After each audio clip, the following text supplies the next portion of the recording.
Hey guys, welcome back to another video. I'm LJ, finish my channel. So today's video was a requested video and I thought it was a great idea for me to make this video. So today I'm going to be comparing two foundations. So I'm going to be comparing the MAC Studio Fix Powder Foundation to the Fenty Beauty Powder Foundation. So I'm sure a lot of you guys know that Fenty Beauty just launched a powder foundation and I did a review on the foundation and it was actually the wrong shade, okay? I know a lot of people have been experiencing this because they said it was a one-to-one match with your liquid foundations, but of course powder foundations are usually slightly darker, so you have to kind of like go a shade lighter. So I just went to Sephora and I picked up another shade for the foundation. I did swatch it out when I was there, so I wanted to compare these two powders just because I've been using the Studio Fix for a while and I really like the MAC powders. They're like amazing. They have a wide range, very similar to the Fenty Beauty. So I wanted to compare these two for you guys so you guys can see the differences between the two. So if you're interested in seeing this video, keep on watching, but if you haven't subscribed, go ahead and join the LJ family. Also hit the bell so you're always notified of a new upload. So without further ado, let's get into the video. Okay, LJ, welcome to a channel where it's popping.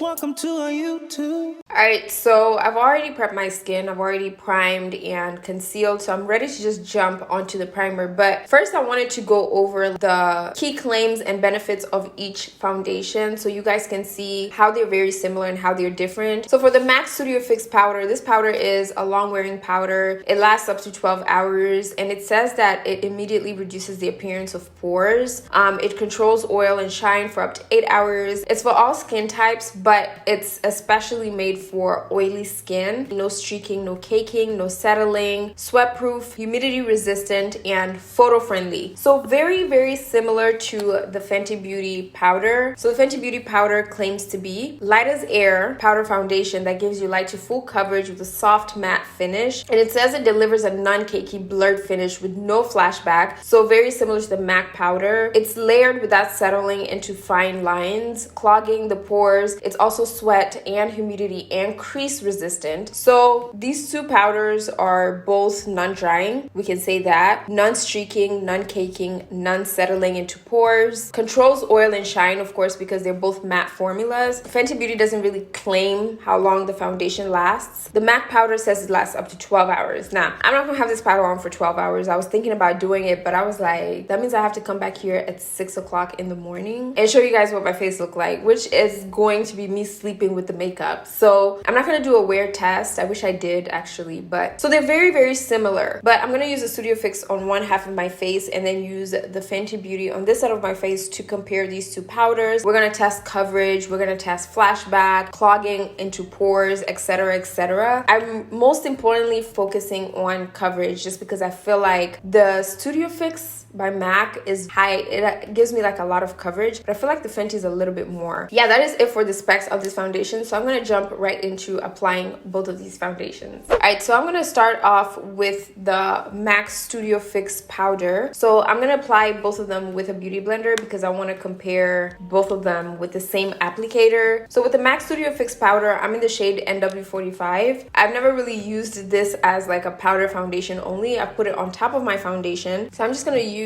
a beauty blender and I'm gonna press that onto my skin. Ooh, yes, this MAC has just always been like it when it comes to foundations. So this shade NW45 is described as for neutral warm undertones, which obviously it's looking a little warm, definitely neutral because it's appearing a little bit red on my skin, but it's still a really, really good match.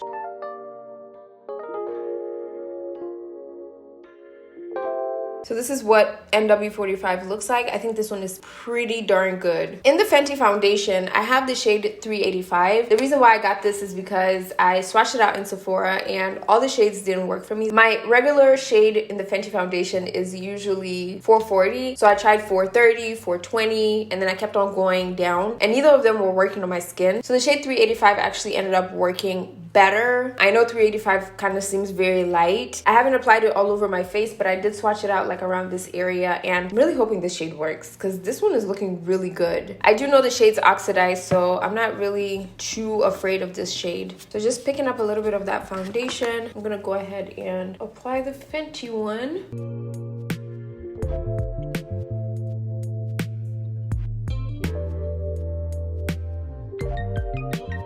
Looking a little off with my skin tone. So the shade 385 is described as for tan to deep skin with neutral undertone. This is definitely not tan skin. So this is what the Fenty side looks like. I do feel like it's a little bit light. It's not my shade. It's not my shade. Again, at this point, I don't know what to do. This shade NW45 by the MAC, I feel like is a better match for my skin tone. It does appear a little bit red. I don't know if you guys can see it on camera, but I can definitely see that it appears a little bit red, slightly off with my undertone. This one is perfect for my undertone, which I'm so confused because it's neutral, but then it really looks golden. I'm not sure why, but I feel like this is definitely way too light for my skin. But if I went up a shade, so from 385 to 390, it would be for warm yellow undertones. But when I swatched this out at Sephora, it was actually very, very orange. So it didn't really look yellow.